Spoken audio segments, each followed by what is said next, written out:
நுசுக் இனாயா மையங்கள் ஒரு பார்வை. மக்காவில் உள்ள நுசுக் இனாயா மையத்தின் அதிகாரி முகமது பின் யூசுப் அபுபக்கர் இது குறித்த தகவல்களை பகிர்ந்து கொள்கிறார். சவுதி அரேபியாவின் ஹஜ் மற்றும் உம்ரா அமைச்சகத்தின் கீழ் இயங்கும் இந்த மையங்கள் புனித ஹரம் ஷரீப் வளாகத்தில் 5 இடங்களில் அமைந்துள்ளன. இப்ராஹிம் அல் கலீல் சாலையில் உள்ள நுசுக் இனாயா மிஸ்ஃபாலா எனும் தலைமை மையத்தின் கீழ் இந்த கிளைகள் செயல்படுகின்றன. வழங்கப்படும் முக்கிய சேவைகள்: புனித பயணிகளுக்கு தேவையான ஆலோசனைகள் மற்றும் வழிகாட்டுதல்களை வழங்குதல், பயணிகளின் சந்தேகங்கள் மற்றும் விசாரணைகளுக்கு பதிலளித்தல், புகார்களை பதிவு செய்தல் மற்றும் காணாமல் போனவர்கள் குறித்த தகவல்களை கையாளுதல், நுசுக் மற்றும் தவக்கலனா ஆகிய செயலிகளை பயன்படுத்துவதில் ஏற்படும் சிக்கல்களை தீர்க்க உதவுதல்.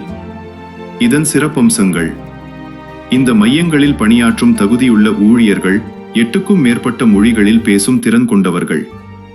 மேலும் சைகை மொழியிலும் சேவைகள் வழங்கப்படுகின்றன. உள்துறை அமைச்சகத்துடன் இணைந்து தங்களை அடையாளம் காட்ட முடியாத நிலையில் உள்ள பயணிகளின் விவரங்களை நவீன கருவிகள் மூலம் கண்டறிய உதவுகின்றனர்.